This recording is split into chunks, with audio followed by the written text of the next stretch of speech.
يذكرون الله قياما وقعودا وعلى جنوبهم ويتفكرون في خلق السماوات والأرض ربنا ما خلقت هذا باطلا سبحانك فقنا عذاب النار۔ دوستو، اس کا ترجمہ تو میں نے کر دیا تھا اور ترجمہ ساتھ ساتھ بھی ہوتا رہے گا۔ اس میں درمیان کی کچھ باتیں سمجھنی ہیں اور انہی سے علم اور معلومات حاصل ہوتی ہیں۔ آپ ایک لفظ کثرت سے سنتے رہتے ہیں، بار بار بار بار، ذکر ذکر۔ اس آیت شریفہ میں بھی ذکر ہے، تو ذکر کہتے کس کو ہیں؟ یہ تو دیکھو، ذکر عربی کا لفظ ہے اور اس کے اصل معنی ہے یاد، دھیان۔ اور شریعت میں ذکر کا یہ مطلب ہے کہ جس وقت کے لیے اللہ کا جو حکم ہو اس کو پورا کرنا، جس وقت کے لیے اللہ تبارک و تعالیٰ کا جو حکم ہو اس حکم کو ادا کرنا، اس حکم کو پورا کرنا، اس کا نام ذکر ہے۔ یہ چنانچہ قرآن پاک میں ہے اقیم الصلاۃ لذکری، نماز پڑھا کرو میری یاد کے واسطے۔ تو تمام عبادات بلکہ اللہ کا ہر حکم یہ ذکر میں داخل ہے۔ حضرت مولانا الیاس صاحب رحمۃ اللہ علیہ فرماتے ہیں کہ اصل ذکر یہی ہے، اللہ کا جس وقت کے لیے جو حکم ہو اس کو پورا کرنا، اصل ذکر یہ ہے۔ یوں فرماتے ہیں یہ ہے۔ اور پھر اس کے بعد مثال کے طور پر رسول اللہ صلی اللہ علیہ وسلم تقریباً ہر موقع پر کوئی نہ کوئی دعا، کوئی نہ کوئی ذکر پڑھا کرتے تھے۔ مثال کے طور پر گھر میں داخل ہوتے تو ایک دعا پڑھتے، بسم اللہ ولجنا و بسم اللہ خرجنا وعلی اللہ ربنا توکلنا۔ پھر گھر میں داخل ہوتے اور السلام علیکم کرتے سب کو۔ یہ ذکر تھا۔ جب گھر سے باہر نکلتے، کہیں تشریف لے جاتے تو بسم اللہ توکلت علی اللہ لا حول ولا قوت الا باللہ۔ مثال کے طور پر مجلس میں ہم بیٹھے ہیں، باتیں کر رہے ہیں، تو اور دوسری باتوں کے ساتھ ساتھ مجلس میں بار بار ایک ذکر فرماتے ہیں، رب اغفر وارحم وانت خیر الراحمین۔ بار بار رسول اللہ صلی اللہ علیہ وسلم مجلس میں یہ ذکر، یہ کلمہ پڑھتے رہتے تھے، یہ کوئی دعا پڑھتے رہتے تھے، رب اغفر وارحم وانت خیر الراحمین۔ مجلس جب ختم ہوئی تو سبحان اللہ و بحمدہ سبحانک اللہم و بحمدک اشہد ان لا الہ الا انت استغفرک و اتوب الیک۔ جو ہم نے فضائل ذکر کی تعلیم کے بعد کے واسطے مقرر کر رکھی ہے نا، یہ اس وقت کے لیے نہیں ہے۔ یہ ہماری جو عام مجلسیں ہوتی ہیں، گھر میں، دکان پہ، بازار میں، اور جس موقع پہ بھی ہماری جو مجلس ہوتی ہے جس میں بیٹھے بات کر رہے، اس میں سے جب ہم اٹھیں، اس مجلس میں سے جب اٹھیں تب یہ دعا پڑھیں، اس واسطے کہ حدیث پاک میں آیا ہے کہ یہ دعا مجلس میں اگر کوئی نامناسب بات ہو جاوے، کوئی غلطی، کوئی گناہ ہو جاوے تو اس کا کفارہ ہو جاتی ہے۔ یہ ہے۔ تو یہ چند بات بتائیں گے آپ کو۔ اگر طبیعت کے خلاف کوئی بات پیش آتی، ٹھوکر لگ گئی مثال کے طور پر، کسی شخص نے کچھ خلاف مزاج بات کہہ دی، کسی شخص نے کچھ خلاف مزاج کو کام کر دیا، تو فرماتے الحمدللہ علی کل حال. اور طبیعت کے موافق بات پیش آتی، اچھی بات پیش آتی، تو الحمدللہ. یہ میں نے آپ کو گھر کے اندر کی اور مجلس کی بات بتائی. جب آپ تشریف لے جاتے اور مثلا نیچے اترنا ہوتا، جیسے کہ آپ ان سیڑھیوں سے نیچے اتریں گے، تو پڑھتے سبحان اللہ سبحان اللہ سبحان اللہ. اور جب اوپر چڑھتے، چاہے وہ سیڑھیاں ہوں چاہے وہ ویسی زمین ہو، اوپر چڑھتے تو بات اللہ اکبر اللہ اکبر. اور ہموار زمین پر چلتے تو اکثر و بیشتر الحمدللہ پڑھتے. کسی مصیبت زدہ کو دیکھتے فرماتے الحمدللہ الذی عافانی مما ابتلاک بہ وفضلنی علی کثیر ممن خلق تفضیلا. کسی کو ہنستا ہوا دیکھتے تو فرماتے اضحک اللہ سنک. میں ان سب کا ترجمہ کرتا، مزہ تو جب آتا لیکن بات اس میں بہت لمبی ہو جاتی ہے اور سمٹ نہیں پاتی. تو دوستو، اس کو ہم ذکر مسنون بھی کہتے ہیں اور مسنون دعائیں بھی کہتے ہیں. تو ایک ذکر یہ ہے، دو ہو گئے.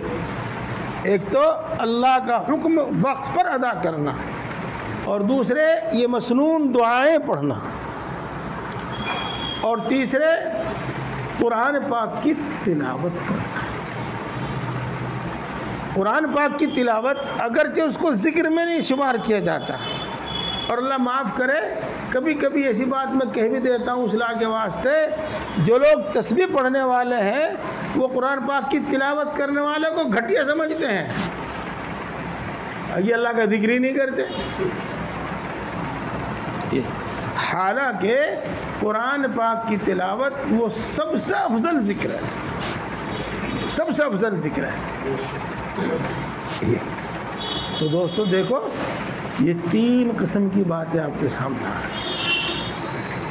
اسی طریقے سے علم دین کی کتابیں پڑھنا، حدیث کی کتاب پڑھنا، تفسیر کی کتاب پڑھنا یا سننا، اسی طریقے سے مسائل کی کتاب پڑھنا یا سننا وغیرہ، یعنی دین کی باتیں پڑھنا، یہ بہت افضل ذکر ہے، بہت افضل ذکر ہے. کتنا افضل ذکر ہے؟ غالباً امام ابو یوسف رحمۃ اللہ علیہ کی بات ہے، یہ کسی بڑے عالم کی بات ہے انہی کی. انہوں نے اپنے کسی شاگرد سے پوچھا تم رات کیسے گزارتے ہو؟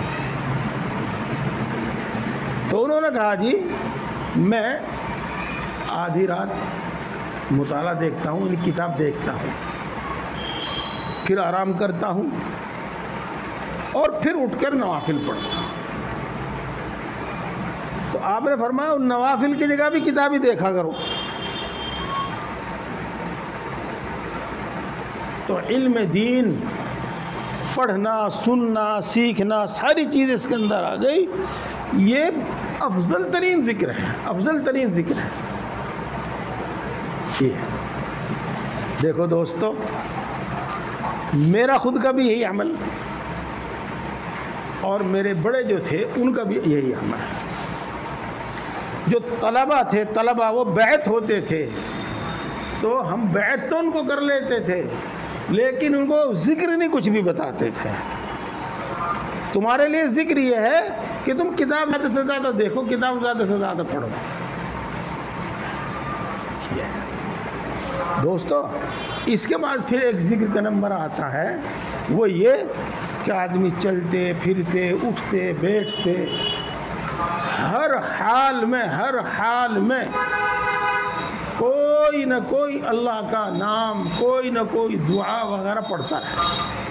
مثلا لا الہ الا اللہ پڑھتا رہے، مثلا صلی اللہ علیہ وسلم کہے، سبحان اللہ کہے، الحمدللہ کہے، لا حول ولا قوت الا باللہ کہے، اللہ تبارک و تعالیٰ کے ناموں میں سے کسی نام کا ورد کرے، اللہ اللہ اللہ، یا رحمان یا رحیم، یا حی یا قیوم وغیرہ، یہ بھی اللہ کا ذکر ہے۔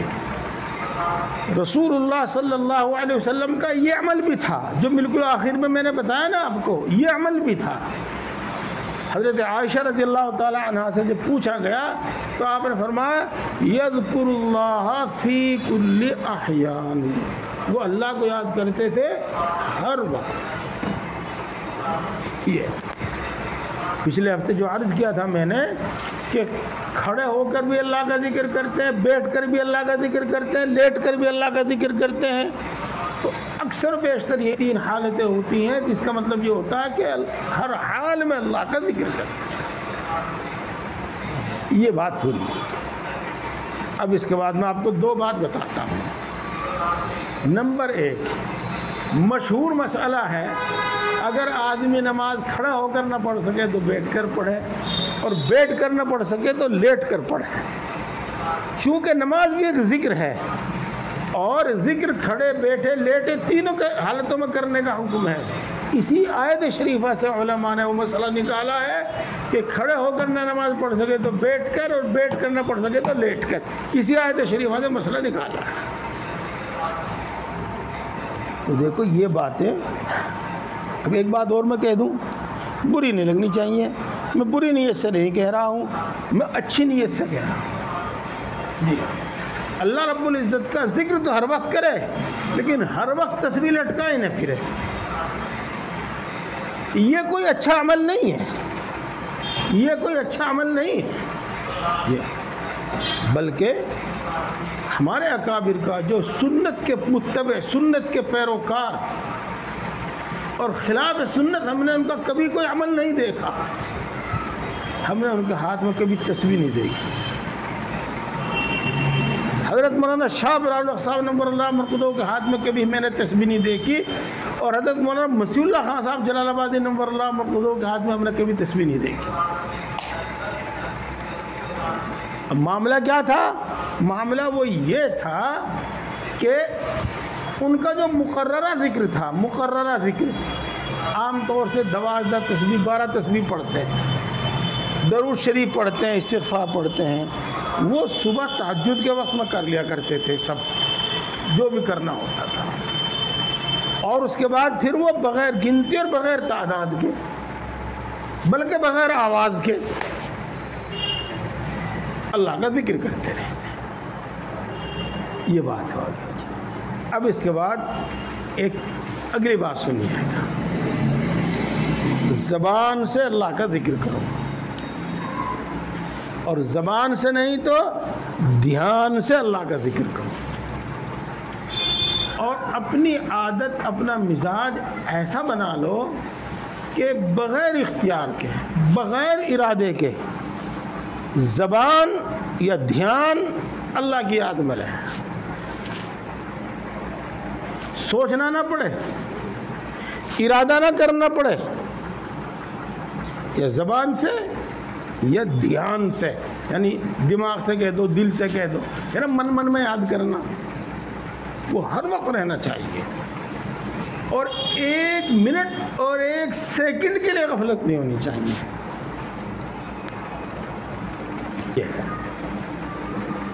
یہی مطلب ہے کہ رسول اللہ صلی اللہ علیہ وسلم اللہ کا ذکر کیا کرتے تھے ہر وقت، ہر وقت۔ یہ بھی بات ہو گئی۔ اس کے بعد میں آپ کو یہ بات بتا دیتا ہوں کہ دیکھو، ہم صاف ستھری جگہ میں بیٹھتے ہیں جہاں وہ اسپرے سے کر کے خوشبو لگائی ہوئی ہو، دیکھو طبیعت خوش ہو جاتی ہے، طبیعت کو بڑی فرحت ملتی ہے، سکون ملتا ہے۔ اور جہاں کوڑا کرکٹ ہو، گندگی ہو، بدبو ہو، وہاں بیٹھا نہیں جاتا، وہاں بیٹھا نہیں جاتا۔ تو اللہ کی یاد سے جتنا سکون ملتا ہے، جتنا سرور ملتا ہے، اتنا کسی اور دوسری چیز سے نہیں ہوتا۔ اسی کے ساتھ ساتھ اللہ کی یاد رہے گی، دل پاک رہے گا تو پاکیزہ اور اچھے خیال آئیں گے دل میں۔ اور جب آدمی اللہ کو بھول جائے گا اور نہ معلوم گندے ادھر کے کیا کیا خیالات دل میں لاوے گا، ایک تو دل کا سکون ختم ہو جاتا ہے، اور دوسرے کے برے خیال ایک کے بعد ایک، ایک کے بعد ایک، ایک کے بعد ایک، ایک کے بعد ایک۔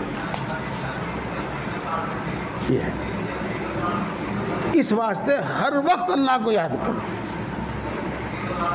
دیکھو ہے تو یہ بات راز کی، بتایا تو کرتے نہیں ہیں باتیں، لیکن دوسروں کی رہنمائی اور ہدایت کے واسطے کبھی بتانی بھی پڑ جاتی ہے۔ یہ ہے، جسم میں بیماریاں بھی ہیں، قرض بھی ہے، تنگ دستی بھی ہے، بچوں کی شرارتیں، لڑائی جھگڑے بھی ہے، پڑوسیوں کی بھی لڑائی جھگڑے ہیں، بھائیوں کے بھی لڑائی جھگڑے ہیں، یعنی یہ سارے معاملے ساتھ ہیں، سارے معاملے ساتھ ہیں۔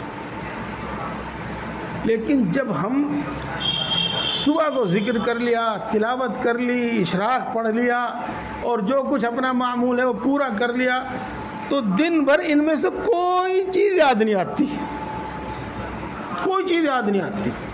یہ اور جب اپنے معمولات میں کمی آئی، تو وہ یہی چیز دکھ بن جاتی ہے، یہی بات دماغ میں مسلط ہو کر یہی بات چبھتی رہتی ہے، کوڑتے رہتے ہیں۔ تو جب اللہ کو یہ ذکر کیا، اللہ کی عبادت کی، معمولات پورے کیے، تب بھی یہ مسائل موجود ہیں، اور جب نہیں کیا تب بھی یہ مسائل موجود ہیں۔ لیکن جب اللہ کا ذکر کیا اور جو اپنا معمول ہے وہ پورا کیا، تو یہ کھٹکتے نہیں، چبھتے نہیں ہیں، اور جب اس میں کمی و کوتاہی آئی تو یہی چیزیں کھٹکنی اور چبھنی شروع ہو جاتی ہیں۔ اب ایک بات رہ گئی آخر کی، ہم اپنی طبیعت، اپنا مزاج ایسا کیسے بناؤں کہ ہر وقت اور ہر حال میں اللہ کا ذکر کرتے رہیں؟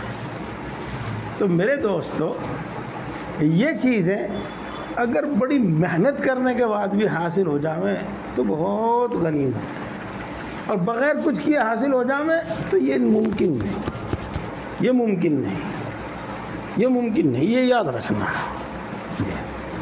تو آپ نے بزرگان دین کے یہاں، خاص طور سے خانقاہوں میں دیکھا ہوگا، کتنا ذکر کرتے ہیں، کتنا ذکر کرتے ہیں۔ وہ تقریباً اسی لیے کیا جاتا ہے تاکہ آدمی کی ایک ایسی طبیعت، ایسا مزاج بن جاوے کہ ہر حال میں وہ بغیر ارادے، بغیر سوچے اللہ کا ذکر کرتا ہے۔ چنانچہ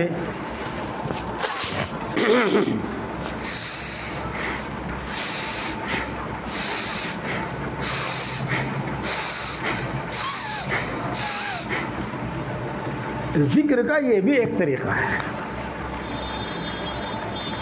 اس کو کہتے ہیں پاس انفاس۔ جب کہتے ہیں تو اللہ، جب سانس اوپر کو لیا جب بھی اللہ، اور جب سانس باہر نکلا تب بھی اللہ۔ اور اس کو سلوک کی زبان میں، خانقاہ کی زبان میں پاس انفاس کہتے ہیں۔ جب آدمی کو اس کی عادت ہو جاتی ہے، جب اس کی مشق ہو جاتی ہے، تو اس کا کوئی سانس اللہ کی یاد کے بغیر، اللہ کے ذکر کے بغیر نہیں آتا، نہ اندر جاتا نہ باہر آتا۔ تو اس کے لیے اس طرح سے کچھ مشق کرنی پڑتی ہے یا مجاہدہ کرنا پڑتا ہے۔ جب بات آج راز کی رہی نہیں، آپ نے دیکھا ہوگا، مجھے کبھی کبھی یہاں مسجد میں بھی لا الہ الا اللہ، لا الہ الا اللہ، لا الہ الا اللہ، کبھی دیکھا الا اللہ، الا اللہ، الا اللہ، الا اللہ، اللہ اللہ، اللہ اللہ، اللہ اللہ۔ یہ کیا ہے؟ یہاں ہے دل، اور یہاں ہے روح. دل کا کام ہے اللہ کی یاد اور روح کا کام ہے اللہ کا مشاہدہ، اللہ کو دیکھنا. اس کو کہتے ہیں ضرب لگانا، چوٹ مارنا. اللہ اللہ اللہ اللہ، یہ روح پر چوٹ لگتی ہے. تو یوں فرماتے ہیں صوفیاء کرام کہ روح روشن اور صاف ہو جاتی ہے، اور پھر بندے کی وہ حالت ہوتی ہے جو حدیث پاک میں بتائی گئی ہے کہ گویا کہ اللہ ہر وقت اس کے سامنے ہے. اور وہ جو بات ابھی آپ کو بتائی اذکر اللہ فی کل احیان، اور وہ ہے کہ دل، اس کو کہتے ہیں دل کا جاری ہونا. جب یہ صفائی میں آ جاتا ہے تو پھر ہر وقت اللہ کو یاد کرتا ہے. یہ مجاہدے اور یہ محنتیں اس لیے کی جاتی ہیں اور تب جا کر یہ چیزیں حاصل ہوتی ہیں. اور رہی بات بعضوں کو اللہ تبارک و تعالیٰ ایسا تندرست اور توانا پیدا کرتا ہے کہ انہیں جم میں جانے کی ضرورت ہی نہیں ہے، اور جب بعض کمزور ہوں وہ کچھ کھا پی کے ورزش وغیرہ کر کے اپنی باڈی سی بناوے ہیں. تو بھائی جن کو اللہ تبارک و تعالیٰ ایسی طبیعت فطری طور پر دے دے تو بہرحال انہیں کچھ کرنے کی ضرورت نہیں، لیکن 99 کر کے تو ملتا ہے. یہ میں نے آپ کو تفصیل بتائی، امید ہے کہ اس سے آپ کو بہت فائدہ ہوگا. اب میں آخری بات بتاتا ہوں آپ کو، قرآن پاک کی تلاوت بھی روزانہ کیا کرو، اور تھوڑی دیر بیٹھ کے جتنے بھی آپ کو فرصت ہو، 10 منٹ 15 منٹ 20 منٹ، اور بھی کچھ زیادہ نہیں، لا الہ الا اللہ لا الہ الا اللہ یہ ذکر کر لیا کرو. ذکر کی خاصیت ہے محبت، اور آپ جانتے ہیں کہ محبت میں ہر کام آسان ہو جاتا ہے، ہر مشکل آسان ہو جاتی ہے، ہر کام آسان ہو جاتا ہے. تو وہ جو اصل ذکر ہے کہ جس وقت کے لیے جو حکم ہے اس کو ادا کرنا، اس ذکر کے بعد وہ بھی آسان ہو جاتا ہے. کچھ تفصیل میں نے آپ کو بتائی ہے. وَيَتَفَكَّرُونَ فِي خَلْقِ السَّمَاوَاتِ وَالْأَرْضِ، وہ آسمان اور زمین کے پیدا کرنے میں غور کرتے ہیں، اور غور کر کے پھر وہ یوں کہتے ہیں کہ اے ہمارے رب، تو نے یہ سب کچھ بیکار پیدا نہیں کیا. یہ مثال کے طور پر یہ سب کچھ ہوتا رہے، پیدا ہوتے رہے مرتے رہے، پیدا ہوتے رہے مرتے رہے، دنیا کا یہ سلسلہ چلتا رہے، تو اس کا کوئی نتیجہ، کوئی فائدہ کچھ حاصل نہیں، کچھ حاصل نہیں. عقل کہتی ہے یہ. جب اللہ رب العزت نے اتنا بڑا نظام پیدا فرمایا تو یہ کسی نہ کسی مقصد کے واسطے تو پیدا فرمایا ہوگا. وہ مقصد کیا ہے؟ سنو، وہ مقصد یہ ہے کہ انسان اس دنیا میں سرد گرم بھگت کر اور خواہشوں کے تقاضے کے باوجود خواہشات پر عمل نہ کر کے میرے حکم پر عمل کر کے وہ اس قابل ہو جاوے کہ میں اس کو ہمیشہ کی زندگی دوں اور راحت کی زندگی دوں اور اپنے پاس اس کو جگہ دوں. یہی مقصد ہے اس سارے عالم کو پیدا کرنے کا. وہ جو آپ بار بار ایک بات سنتے رہے تھے آیت شریفہ پہ، وَمَا خَلَقْتُ الْجِنَّ وَالْإِنسَ إِلَّا لِيَعْبُدُونَ، وہ یہی مطلب ہے اس کا. تو آپ اللہ نے باطل پیدا نہیں. یہ اس کے بعد اے ہمارے رب، تو ہم کو آگ کے یعنی جہنم کے عذاب سے بچا. میرے دوستو، آپ ارادہ کر کے کسی ایسی فیکٹری میں جانا جہاں لوہا پنگھلایا جاتا ہے، یہ جہاں اور دوسری چیزیں پگھلائی جاتی ہیں وہاں جانا اور وہاں دیکھنا کہ ایسا بڑا بڑا لوہا اور کس طریقے سے اس آگ میں گر کر کتنی جلدی پانی بن جاتا ہے، یہ کتنی جلدی پانی بن جاتا ہے۔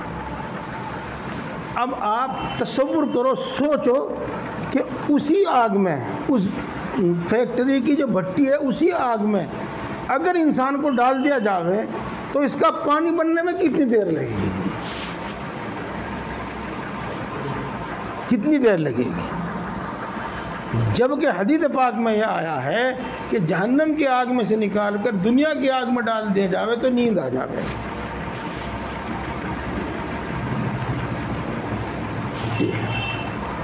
تو میرے دوستو، سارا حاصل، سب کچھ حاصل زندگی کا ایک ہی ہے کہ جہنم کے عذاب سے بچ جاؤ، بس یہی ایک حاصل ہے۔ اور جو بچ گیا کامیاب ہو گیا، اور جو نہ بچا ناکام۔ ربنا ما خلقت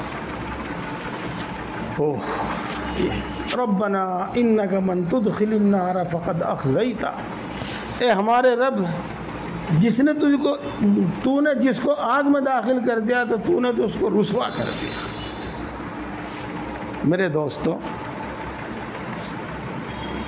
آدمی کتنی تکلیف اس لیے سہ لیتا ہے، کتنا نقصان اس لیے سہ لیتا ہے کہ اڑوس پڑوس کے لوگوں میں بے عزتی نہ ہو، برادری میں بے عزتی نہ ہو۔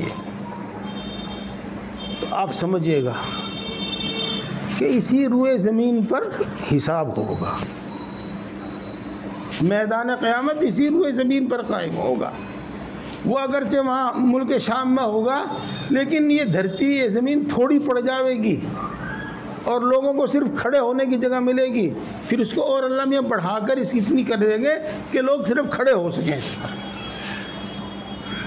یہ ہے سب، اب حضرت آدم علیہ السلام سے لے کر آخری انسان تک سب وہاں موجود ہیں۔ اب دیکھو پھر انسان کا کیا حال ہوگا۔ یہ ہے، اگر کوئی شخص وعدہ کرتا تھا دنیا میں اور وعدہ خلافی کرتا تھا تو اس کی سرین میں، یہاں کولہے میں ایک جھنڈا لگایا جائے گا،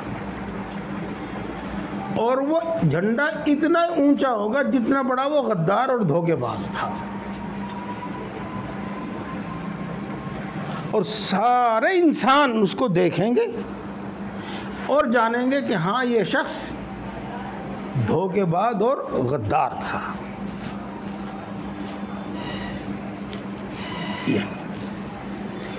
اور قریب قریب تمام گناہوں میں کوئی نہ کوئی اس طرح کی سزا مقرر ہے۔ مثال کے طور پر زکوٰۃ نہ دینے والے کے گلے میں ایک سانپ ڈال دیا جائے گا، جو اس کو یہاں سے اور یہاں سے بادشاہ کے دن کو ان کو ڈس رہا ہو۔ سب لوگ جان رہے ہوں گے کہ یہ شخص تھا جس کو اللہ نے دنیا میں دولت دی تھی لیکن زکوٰۃ ادا نہیں کرتا تھا۔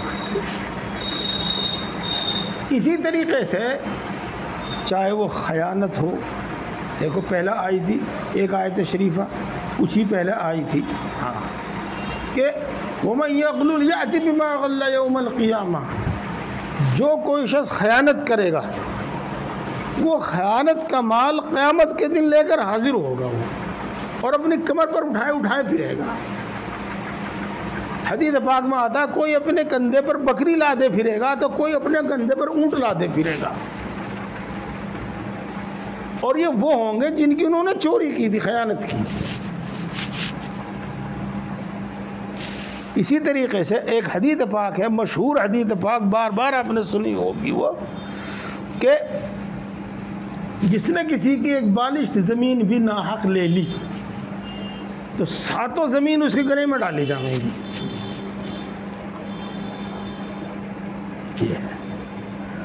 تو جس دن ہر عیب سامنے آ جاوے گا اور سب کے سامنے آ جاوے گا تو بتاؤ کتنی رسوائی ہوگی، کتنی رسوائی ہوگی۔